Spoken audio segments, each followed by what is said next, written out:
오늘 말씀에서 예수님은 무리에게 말씀을 가르치십니다.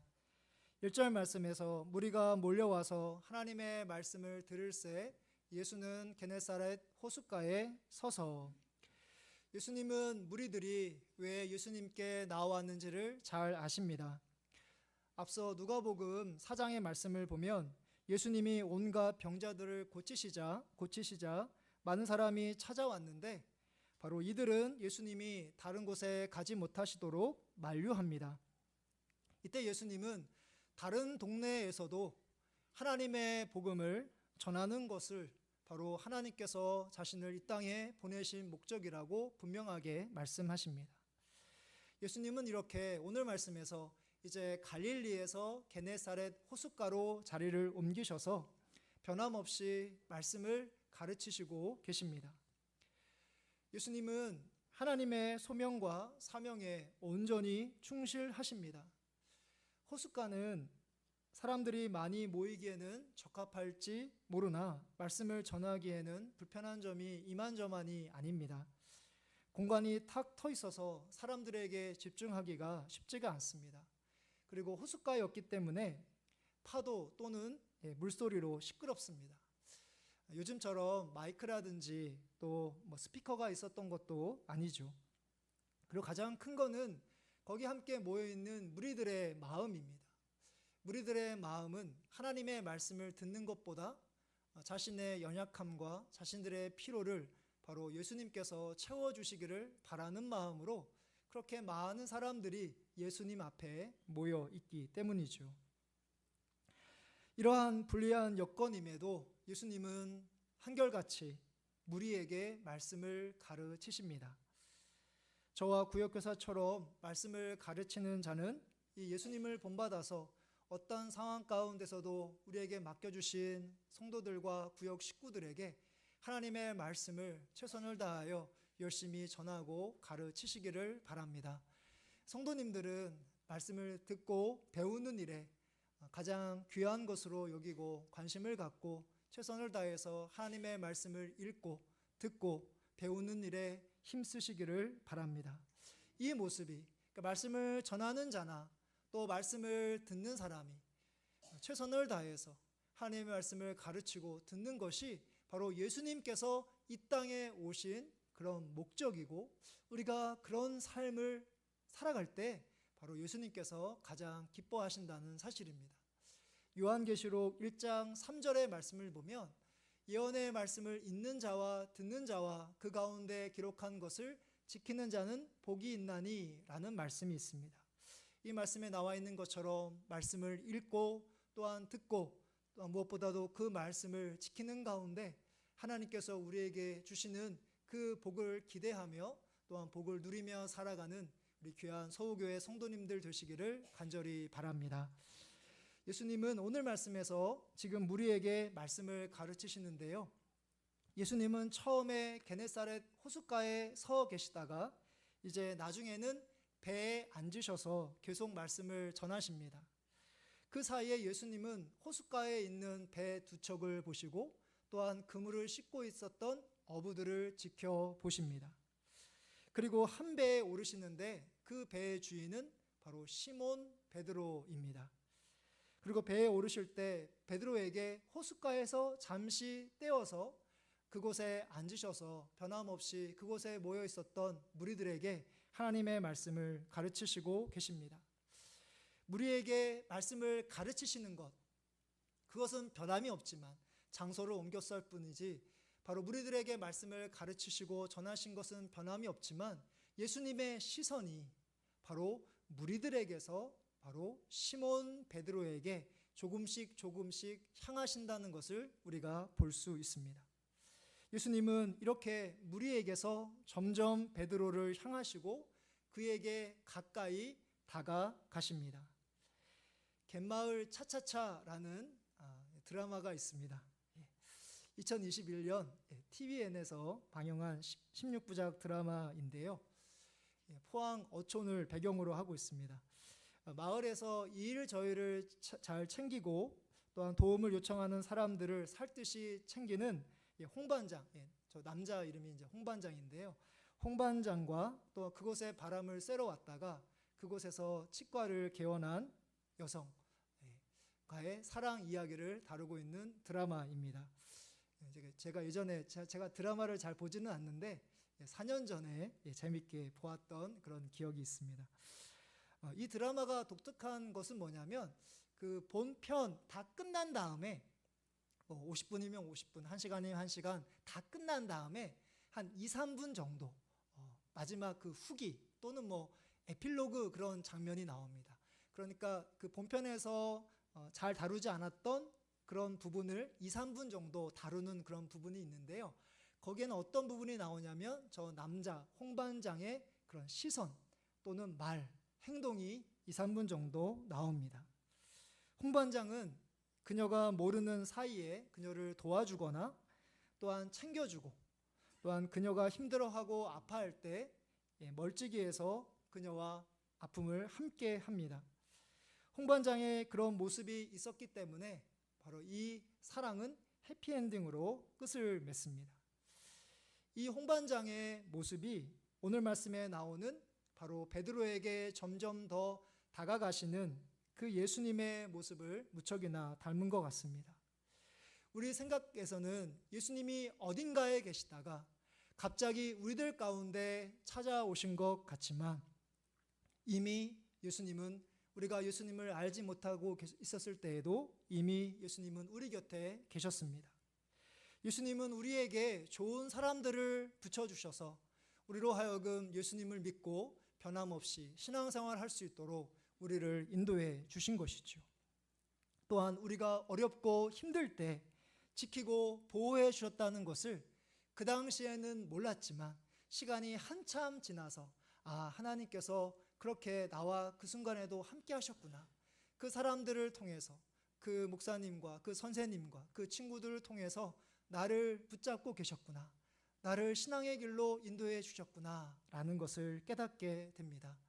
오늘 말씀에 나오는 그 베드로를 향한 그 예수님의 시선, 예수님의 말씀, 예수님의 행동을 보면서 지금까지 우리 곁을 떠나지 않으시고 항상 이곳에 하나님을 섬기는 믿음의 사람들로 붙잡고 계셨던 그 예수님의 그 사랑과 은혜를 보실 수 있는 그것을 복으로 여기시는 우리 귀한 믿음의 성도님들 되시기를 간절히 바랍니다.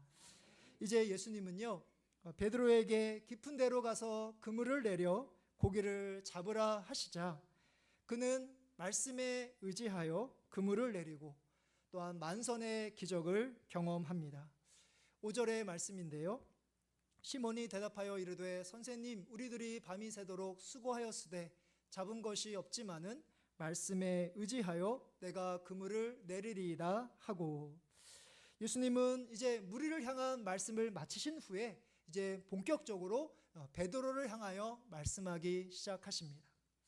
먼저 우리가 생각할 것은 시몬 베드로가 이 예수님의 말씀에 의지하여 순종하는 것이 생각만큼 쉽지 않았다는 것, 그러니까 어려웠다는 사실입니다.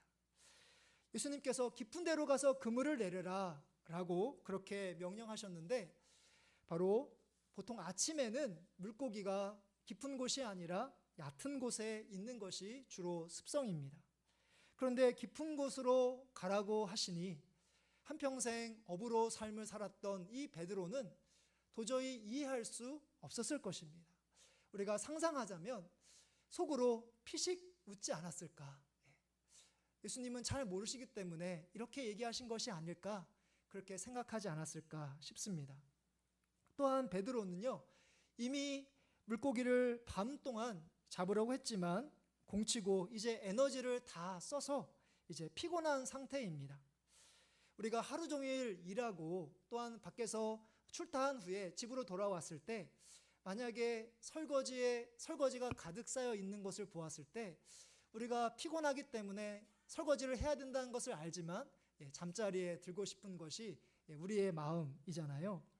바로 베드로도 이 순간 밤새 그물을 던졌지만 물고기를 잡지 못했기 때문에 솔직히 이제 그물을 다 씻고 이제 그냥 집에 들어가 자고 싶었을 것입니다. 그런데 예수님께서 다시 그물을 던지라고 하시니 얼마나 귀찮고 베드로 입장에서는 성가셨을까요?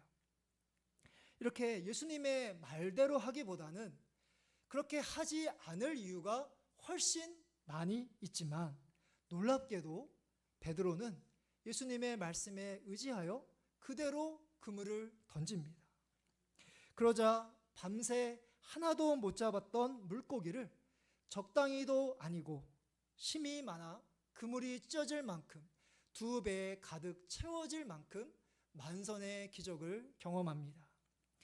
이 놀라운 기적이 어떻게 가능했을까요? 이 놀라운 기적을 우리가 어떻게 이해할 수 있을까요? 그것은 바로 베드로가 그렇게 했기 때문입니다. 5절부터 6절의 말씀인데요. 우리 같이 함께 다시 한번 읽어보도록 하겠습니다. 시몬이 대답하여 이르되 선생님, 우리들이 밤이 새도록 수고하였으되 잡은 것이 없지만은 말씀에 의지하여 내가 그물을 내리리이다 하고 그렇게 하니 고기를 잡은 것이 심이 많아 그물이 찢어지는지라. 아멘. 빨간 표시로 되어 있는 것처럼 바로 중요한 것은 그렇게 하는 것.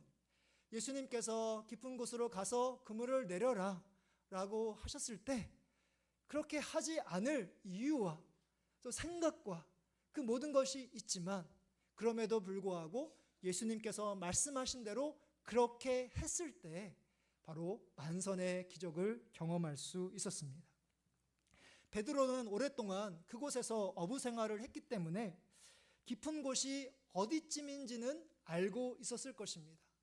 그러나 중요한 것은 예수님께서 말씀하신 그 깊은 곳이 어디인지는 정확히 알지 못했다는 것이죠. 그럼에도 베드로는 자기가 생각하는 그 깊은 곳, 예수님께서 말씀하신 그 깊은 곳이 정확히 어디인지는 모르지만 자신이 생각하는 그 깊은 곳으로 가서 그물을 내리고 고기를 잡되 수많은 고기를 잡습니다. 이 놀라운 결과는 바로 베드로가 그 깊은 곳이 어디인지 알았기 때문이 아니라 깊은 곳으로 그물을 던지라 라고 하신 그 예수님의 그 말씀에 순종했기 때문입니다.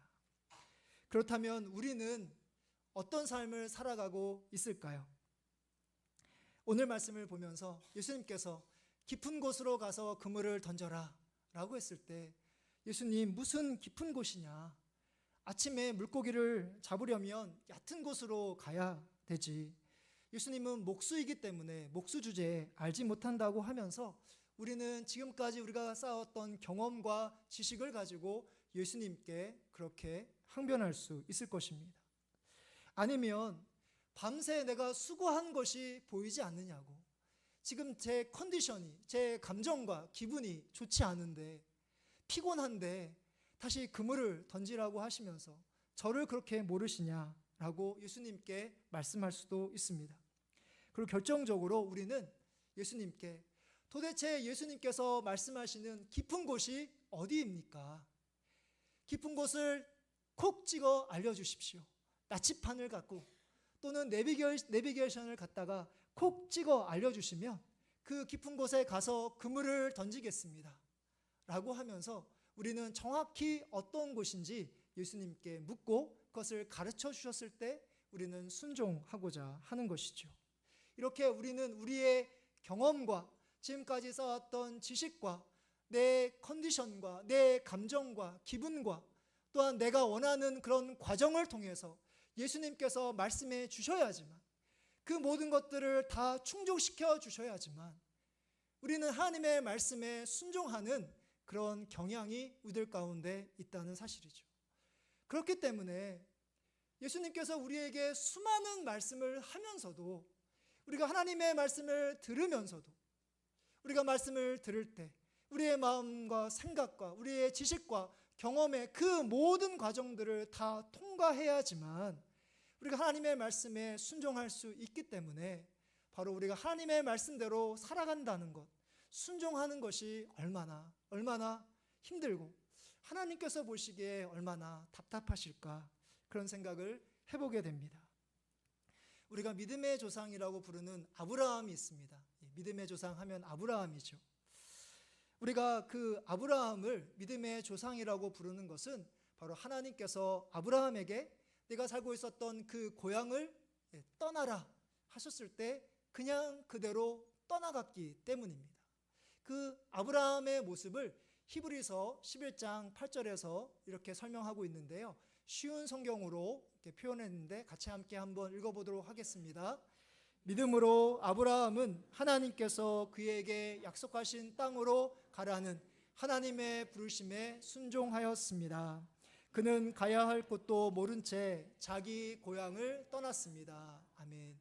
가야 할 곳도 모른 채, 가야 할 곳이 어딘지 알고 떠나간 것이 아니라 바로 자신이 가야 할 곳이 어딘지 모르고 하나님께서 가라 하셨을 때 그 가는 것이, 떠나는 것이 바로 하나님께서 원하시는 믿음이라는 것이죠.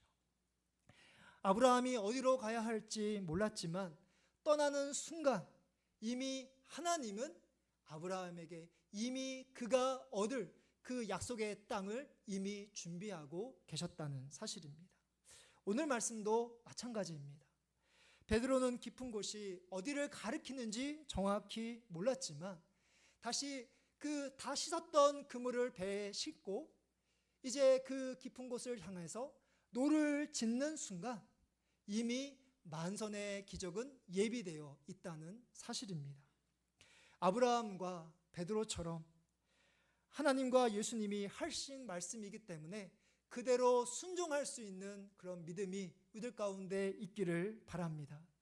그 순간 하나님이 우리보다 먼저 앞서 행하셔서 하나님께서 약속하신 그 땅을, 약속하신 그 복을 바로 준비하시고 우리들 위하여 예비해 놓으셨다는 것을 믿음의 눈으로 바라보시기를 바랍니다. 물고기를 잡는 정도가 아니라 만선의 기적을 경험하게 하실 것입니다. 예수님의 말씀이기 때문에 그대로 순종하는 것을 통해서 날마다 하나님께서 우리에게 주시는 놀라운 복을 누리시는 귀한 믿음의 성도님들 되시기를 간절히 바랍니다. 이제 예수님의 말씀에 순종한 베드로는 이제 만선의 기적을 경험하는 복을 누리게 되지요. 그러나 그것이 전부가 아닙니다. 베드로는 예수님이 자신의 주님임을 고백하며 자신이 바로 죄인임을 고백하고 있습니다. 8절 말씀인데요. 8절 말씀을 보면 시몬 베드로가 이를 보고 예수의 무릎 아래에 엎드려 이르되 주여 나를 떠나소서 나는 죄인이로소이다 하니라고 말씀합니다. 베드로의 이 반응은 앞서 있었던 무리들의 그런 반응과 대조적인 것을 볼 수 있습니다. 완전히 다른 것을 볼 수 있는데 제가 아까 설명드렸던 것처럼 무리들은 바로 예수님께서 자신들을 고쳐주신 것을 알았기 때문에 어떻게든지 예수님을 붙잡고 예수님이 떠나가지 못하도록 만류하는 것을 볼 수 있습니다. 그러니까 예수님을 통해서 계속해서 자신이 원하는 것, 자신이 필요한 것, 자신이 얻고자 하는 것을 계속해서 예수님을 통해서 얻고자 했기 때문에 어떻게든지 예수님의 그 옷자락을 붙잡고 예수님이 떠나가지 못하도록 했던 것이죠. 하지만 베드로는 완전히 다릅니다. 예수님을 향해서 나를 떠나 주십시오 라고 그렇게 이야기를 하고 있습니다. 이제 베드로는 예수님이 바로 거룩한 주님이심을 알았기 때문에 그 주님의 앞에 선 자신이 얼마나 자신이 연약한 죄인인지를 깨닫게 되었기 때문에, 그러니까 거룩한 주님과 자신이 상종할 수 없다는 것을 알았기 때문에 바로 베드로는 예수님께 바로 저를 떠나 주십시오. 제가 예수님께 죄인입니다 라고 그렇게 고백할 수 있었습니다. 이사야서 6장의 말씀을 보면 하나님께서 이사야를 선지자로 부르시는 그런 장면이 나옵니다. 이사야는 성전에서 천사들이 부르는 그 찬양의 소리를 듣습니다. 또한 문지방의 터가 흔들리고 성전의 연기가 충만한 것을 보게 됩니다.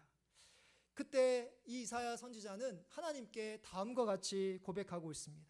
이사야서 6장 5절의 말씀입니다. 우리 같이 함께 한번 읽어보도록 하겠습니다. 그때 내가 말하되 화로다 나여 망하게 되었도다. 나는 입술이 부정한 사람이요 나는 입술이 부정한 백성 중에 거주하면서 만군의 여호와이신 왕을 배웠음이로다 하였더라. 아멘. 그러니까 이사야 선지자는 자신이 부정한 사람들 가운데 거했던 자신도 부정한 사람이라는 것을 그렇게 고백하면서 맨 마지막에 나와 있는 것처럼 만군의 여호와이신 그 하나님을 만나고 있었기 때문에 자신이 얼마나 추악한 부정한 그런 죄인인지를 바로 하나님께 고백하고 있었던 것이죠. 오늘 말씀의 베드로도 마찬가지입니다. 오늘 말씀은 바로 베드로가 이 만선의 기적을 통해서 예수님을 인격적으로 예수님이 어떤 분이신지를 온전히 체험하고 있는 그런 상황입니다. 베드로에게 예수님은 그저 선생님과 또한 많은 무리들처럼 자신의 필요를 그저 채워주시는 그런 분이 아니라 이제 베드로에게 예수님은 자신의 주님, 자신의 모든 것을 주관하시는 분이심을 고백하고 있습니다. 예수님의 그 말씀이 지금까지 자신이 갖고 있었던 지식과 그 경험을 초월하는 것이라는 것을 이 사건을 통해서 알게 되었습니다. 또한 베드로는 예수님이 하신 그 말씀대로 이루어지는 것을 자신의 눈으로 그대로 경험했던 것이죠. 예수님의 말씀이 진리이구나, 예수님의 말씀대로 그대로 이루어지는구나 라는 것을 통해서 바로 예수님이 자신이 믿고 섬겨야 할 주인이라는 것을, 주님이라는 것을 자기가 깨닫게 됩니다. 또한 그 주님 앞에서 베드로는 자기 앞에 서 있는 그 예수님 앞에서 자신이 얼마나 죄인이고 연약하고 부족한 존재인 것을 또한 알게 되자 자신이 바로 온전히 주님 앞에서 자신의 어떤 존재인지를, 죄인인지를 고백하게 되는 것을 통해서 자신의 그런 존재를 온전히 깨달을 수 있게 되었던 것입니다. 만선의 기적을 경험하며 자신이 죄인임을 고백하는 이 베드로의 모습 속에서 말씀에 순종하는 자에게, 예수님의 말씀에 순종하는 자에게 예수님께서 주시고자 하는 그 복이 무엇인지를 우리가 다시 한번 깨닫게 됩니다. 그러니까 우리가 말씀에 순종할 때 예수님께서 우리에게 주시는 진정한 복은 무엇이냐면 바로 예수 그리스도입니다. 예수 그리스도. 예수님이 구주임을 우리가 아는 것, 그리고 죄인인 우리를 구원하시는 그런 분임을 우리가 믿는 것이 바로 가장 귀합니다. 오늘 말씀의 맨 마지막 말씀 11절은 이렇게 끝을 맺고 있습니다. 11절의 말씀인데요, 우리 같이 함께 읽어보도록 하겠습니다. 그들이 배들을 육지에 대고 모든 것을 버려두고 예수를 따르니라. 아멘. 베드로에게 있어서 예수님은 바로 모든 것을 주관하시는 분이시기 때문에, 모든 것보다 더 중요한 분이시기 때문에 이 베드로는요 바로 모든 것을 버려두고 예수님을 따라갑니다. 모든 것을 다 남겨두고 예수님을 선택합니다. 예수님을 통해서 기적을 경험했던 그 2배에 가득 채웠던 그 만선의 수많은 물고기를 다 내버려두고, 왜냐하면 그 모든 것을 주관하시는 분이 바로 예수님이심을 알았기 때문에 더 이상 자신이 중요하게 생각했던 그 모든 것들이 중요하지 않고 바로 모든 것보다 더 중요하신 분이 예수님, 모든 것을 주관하시는 분이 예수님이심을 알았기 때문에 그는 예수님을 택하고 예수님을 따라가는 그런 삶을 살아가고 있다는 것이죠. 하나님의 말씀에 순종하는 우리들의 모습은 어떠할까요? 우리들은 이 베드로처럼 모든 것을 버려두고 예수님을 따라가고 계십니까? 하지만 우리는 하나님의 말씀에 순종할 때에도 그 순종하는 것을 통해서 우리에게 주시는 그 복을 얻고자 이 땅 가운데 삶을 살아가는 그 말씀대로 살아가면 더 나아지고 괜찮아지고 풍성해지고, 그 복을 우리가 바라면서 하나님의 말씀에 순종하면서 삶을 살아갈 때가 참 많다는 것이죠.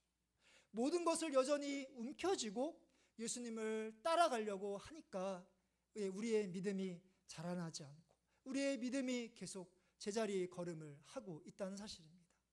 하나님께서 우리에게 말씀에 순종하기를 원하시는 것은 물론 그 말씀에 순종했을 때 우리가 얻고자 하는 그 복도 중요하지만 그 말씀에 순종하는 것을 통해서 바로 예수님께서 하신 말씀이 진리이구나. 예수님이 나와 함께 하시는구나. 예수님이 내가 믿고 섬겨야 할 주님이시구나. 주인이시구나. 라는 것을 깨닫고 바로 그 주님이신 예수님을 계속해서 따라가게 하기 위해서 바로 하나님께서 우리에게 말씀을 주셨고 또 말씀을 통해서 순종하기를 원하신다는 것을 꼭 기억하시기를 바랍니다. 오늘 말씀을 마무리하려고 합니다. 오늘 말씀을 기억하며 예수님께서 하신 말씀이기 때문에 예수님이 하신 그런 말씀이기 때문에 그대로 순종할 수 있는 그런 믿음이 우리들 가운데 있어지기를 간절히 바랍니다. 그 순간 우리의 경험과 우리의 지식과 우리의 생각을 초월해서 그것도 물론 중요하지만 그것보다 예수님께서 하신 말씀이 중요하기 때문에 그 예수님의 말씀에 순종하는 것을 순종할 때 바로 하나님께서는 그 순간 순종하는 순간 이미 우리에게 예비하신 약속하신 복들을 준비하시고 우리들 위하여 예비해 놓으셨다는 것을 기억하시기를 바랍니다. 그 예수님께서 우리의 삶에 책임져 주시고 순종의 그 복을 우리에게 허락하여 주십니다. 말씀에 순종함으로 예수님을 온전히 따라가시기를 바랍니다. 예수님이 우리가 생각하는 그 모든 것보다 더 중요하다는 것을 모든 것을 주관하시는 분이 예수님이라는 것을 기억하시기를 바랍니다. 그래서 하나님의 말씀에 순종하는 것을 통해서 만선의 꿈을 우리에게 이루어 주시는 그 예수님이 아니라 우리의 삶 가운데 함께 하시고 주관하시고 십자가의 은혜로 우리를 구원해 주시는 우리의 주님 되시는 그 예수 그리스도를 따라가시는 신실한 믿음의 성도님들 되시는 우리 귀한 믿음의 백성들 되시기를 주님의 이름으로 축복합니다.